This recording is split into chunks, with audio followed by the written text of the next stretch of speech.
कालू कौवे को अंतिम रथ पर बैठाकर ले जाया जा रहा था। तभी अचानक से गुड़िया आती है। तुम सभी लोग आ गए हो। मेरा अंतिम समय आ चुका है। मेरी सारी दुष्टताएं अब मुझे घेरे हुए है। क्या तुम सच में ऐसा सोचते हो? कभी तो हमें तुम्हारी बातों का मजाक उड़ाने का ख्याल आता था, लेकिन अब तुम्हारी बातों में दर्द है। तुम्हारे भीतर कुछ बदल चुका है। क्या तुमने सच में गलती की है? हाँ कुकू, मुझे एहसास हुआ है कि मेरी सारी गलतियाँ, सबको परेशान करना, हर किसी का मजाक उड़ाना, ये सब बेवकूफ़ी थी। अब मैं खुद को भी नहीं पहचानता। तभी अचानक टूनी चिड़िया भी वहां जाती है और कहती है, हर एक के जीवन में एक समय आता है जब हमें अपनी गलतियों का एहसास होता है। हम सभी अपने जीवन में कुछ ना कुछ गलतियां करते हैं, लेकिन यही वक्त होता है जब हमें अपनी गलतियों से सीखने की कोशिश करनी चाहिए। तभी रानू चिड़िया कहती है, कालू, तुम एक दुष्ट कौवे थे, परंतु तुम्हारी आत्मा अब शुद्ध हो गई है। ये अच्छा है। अब तुम खुद को बुरा मत कहो। लेकिन अब मेरा अंतिम समय आ चुका है। ये मैंने खुद को ही किया है। क्या मुझे अब भी दूसरा मौका मिल सकता है?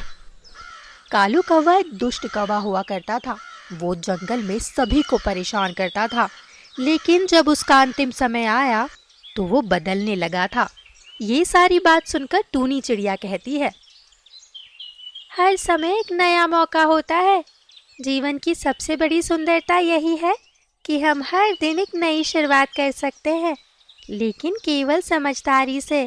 और अगर सच्चाई से दिल से बदलने की कोशिश की तो बहुत कुछ सही हो सकता है। तुमसे कई बार हम डरते थे। तुम्हारी बातें, तुम्हारा गुस्सा, ये सब हमारी शांति में खलल डालते थे। लेकिन क्या तुमने कभी सोचा है कि तुमसे हम डरते थे? क्या तुमने कभी समझा है कि तुम्हारी क्रूरता ने हमारे दिलों को कितना दर्द दिया? मुझे अफसोस है कुकू, मुझे अब यह एहसास हो चुका है। मैं हर बार तुम्हें परेशान करता था, लेकिन क्या तुम मेरे अंतिम समय में मुझे माफ कर सकोगे?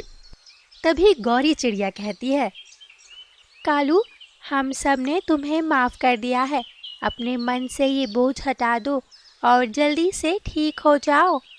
धन्यवाद गौरी, लेकिन मुझे नहीं लगता कि मैं अब ठीक हो पाऊंगा। कालू, तुम ठीक हो जाओगे। तुम बिल्कुल मत घबराओ, बस हिम्मत मत हारो। तुम जल्दी ठीक हो जाओगे। मैं सभी से अपने किए की माफ़ी मांगना चाहता हूँ। टूनी, सबसे ज़्यादा मैंने तुम्हें परेशान किया है। मुझे बस माफ़ कर देना। कालू, इस जंगल के सारे पक्षी हमेशा एक दूसरे के साथ है और तुम्हारी हालत अभी खराब है। हम सब एक परिवार है और खराब स्थिति में परिवार को छोड़ा नहीं जाता, बल्कि परिवार के साथ रहा जाता है। तुम चिंता मत करो, गुड़िया अभी तुम्हारी दवाई लेकर आती ही होगी। मैंने उसे दूर जंगल भेजा है, जहाँ एक बहुत ही अच्छी आयुर्वेदिक दवाई मिलती है। सुना है उसे खाकर सारे बीमार पक्षी ठीक हो जाते हैं। उधर गुड़िया अपनी सहेली चिंकी चिड़िया के साथ दूर जंगल में कालू कौवे के लिए दवाई लेने गई हुई थी। उसे विश्वास था कि उस दवाई को खाकर कालू कौवा हमेशा हमेशा के लिए ठीक हो जाएगा। गुड़िया और चिंकी चिड़िया आधे रास्ते में पहुंच चुके थे। तभी गुड़िया कहती है, अरे चिंकी, क्या हुआ? बैठ क्यों गई? उठो, हम बस पहुंचने ही वाले हैं। गुड़िया, मुझसे अब नहीं उड़ा जा रहा। मेरे पंखों में अब और ताकत नहीं कि मैं उड़ पाऊं। चिंकी, चिंकी, हिम्मत मत हारो। हम बस थोड़ी ही दूर है। जल्दी ही हम उस पहाड़ के पीछे होंगे, जहाँ वो अनोखा पेड़ है, जहाँ पर आयुर्वेदिक दवाइयाँ मिलती है, जिसे खाकर कालू कौवा हमेशा के लिए ठीक हो जाएगा।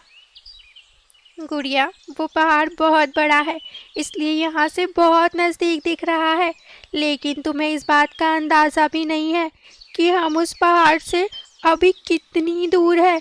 मेरे पंखों में अभी ताकत नहीं है, मैं नहीं उड़ पाऊंगी। ठीक है चिंकी, तुम यहाँ रहो, मैं तुम्हारे लिए कहीं से पानी लेकर आती हूँ। गुड़िया चिंकी के लिए पानी की तलाश करने लग जाती है।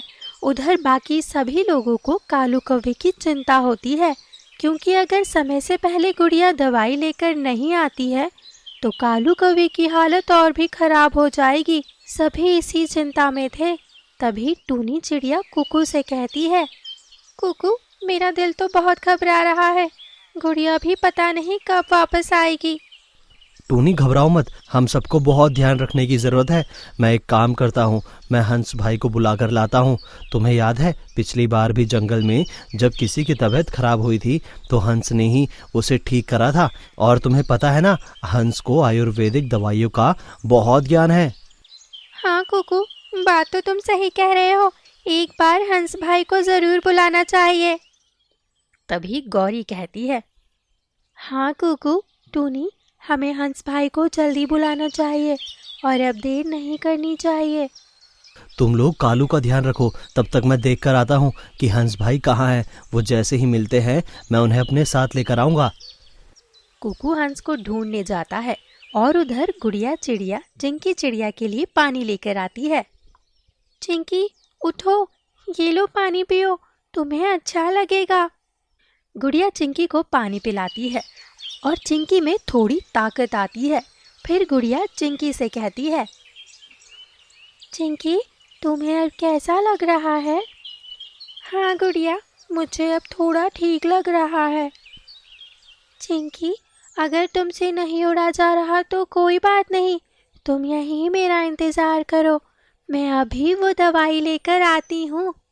गुड़िया, मैं तुम्हारे साथ आगे जाना तो चाहती हूँ, लेकिन सचमुच मेरे पंख ऐसे लग रहे हैं जैसे इसमें किसी ने पत्थर बांध दिए हो। बहुत भारी लग रहे हैं, मुझसे उड़ा ही नहीं जा रहा।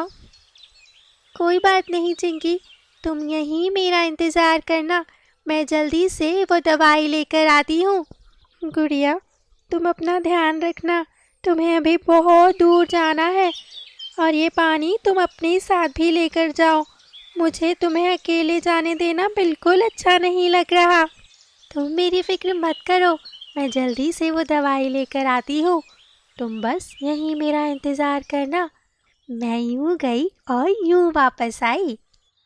गुड़िया तेजी से उस पहाड़ के पीछे कालू कौवे के लिए दवाई लेने के लिए उड़ान भर लेती है।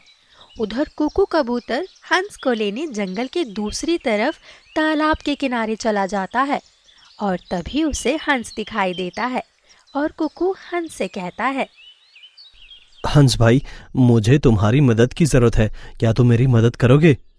अरे कुकू, क्या हुआ? आज जंगल के इस तरफ तालाब के किनारे क्या बात है? सब ठीक तो है?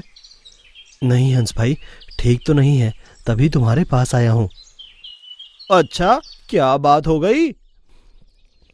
वो बात ऐसी है कि कालू की तबीयत अचानक बहुत खराब हो गई है। 2 दिन तो उसने कुछ खाया भी नहीं और ना ही आँख खोली। हम लोगों से जितना हो सका हम सभी ने कालू कौवे की मदद की, लेकिन अब हालत और बुरी होती जा रही है। तो सबने सोचा कि क्यों ना तुम्हें बुलाया जाए, तुम्हें आयुर्वेदिक दवाइयों का बहुत ज्ञान है, ये सब जानते हैं। वो सब तो ठीक है कुकू, लेकिन कालू कौवा तो सबको जंगल में बहुत परेशान करता था, सबकी नाक में दम करके रखता था, फिर भी तुम सब लोग उसकी इतनी मदद कर रहे हो। हंस भाई, अब चाहे जो भी हो, कालू कौवा है तो हमारे जंगल का ही पक्षी ना। और अब तो कालू कौवे को अपनी सभी गलतियों का एहसास भी हो चुका है। वो तो ये भी कह रहा था कि मेरी अंतिम यात्रा की तैयारी करो। उसे तो अब लग रहा है कि वो कभी ठीक नहीं हो पाए। अरे बाप रे, तुम चिंता मत करो, रुको, मैं भी तुम्हारे साथ चलता हूँ। हंस और कुकू दोनों कालू कौवे के पास जाने के लिए आगे बढ़ते हैं। उधर गुड़िया भी उस पहाड़ी तक पहुंच चुकी होती है कि तभी अचानक अंधेरा होने लगता है। ये क्या, अंधेरा होने लगा? अब मैं वो जादुई पौधा कैसे ढूंढूंगी? गुड़िया उस पौधे को ढूंढने के लिए पूरे पहाड़ के चक्कर मारती है कि तभी उसे पौधा नजर आता है जो नारंगी कलर का था। उसने कभी ऐसा पौधा नहीं देखा था। हो ना हो ये वही जादुई पौधा होगा जिससे कालू कौवा ठीक हो जाएगा। मैं इस पौधे को तोड़ लेती हूँ और इसे अपने साथ ले चलती हूँ। और गुड़िया वो पौधा तोड़कर अपने साथ रख लेती है और उड़ती हुई वापस चिंकी के पास पहुँचती है। गुड़िया, अंधेरा बहुत हो चुका है, इस वक्त हमारा जंगल की तरफ जाना ठीक नहीं रहेगा। मुझे लगता है कि हमें यहीं रुकना चाहिए। चिंकी, तुम्हारी बात तो सही है, लेकिन हम यहाँ कैसे रुक सकते हैं? वहाँ सबको हमारी फिक्र लगी होगी और हमें ये जादुई पौधे को जल्दी से जल्दी कालू कौवे तक पहुँचाना होगा। उधर कुकू भी हंस को लेकर कालू कौवे के पास पहुँच जाता है और उसकी हालत को देखकर हंस कहता है, कुकू टूनी गौरी, कालू की हालत सच में बहुत खराब है। मेरे पास जो भी दवाई थी मैंने उसे दे दी है, लेकिन इन दवाइयों से उसका कुछ नहीं होगा। उसे दूर जंगल में जो काली पहाड़ी है वहां पर जो नारंगी कलर का पौधा होता है, या वो पौधे की दवाई बनाकर कालू को देने से वो ठीक हो सकता है। तभी टूनी कहती है, हंस भाई, गुड़िया को मैंने वो दवाई लेने के लिए भेजा है। मैं जानती थी वो दवाई सबके बहुत काम आती है। गुड़िया सुबह से वही दवाई लेने गई है। अब तक तो उसे आ जाना चाहिए था, न जाने कहाँ रह गई। मुझे उसकी बहुत चिंता हो रही है। चिंता मत करो टूनी गुड़िया, बस आती ही होंगी। तभी अचानक से कालू कौवा जोर जोर से काव काव करने लगता है और सभी डर जाते हैं।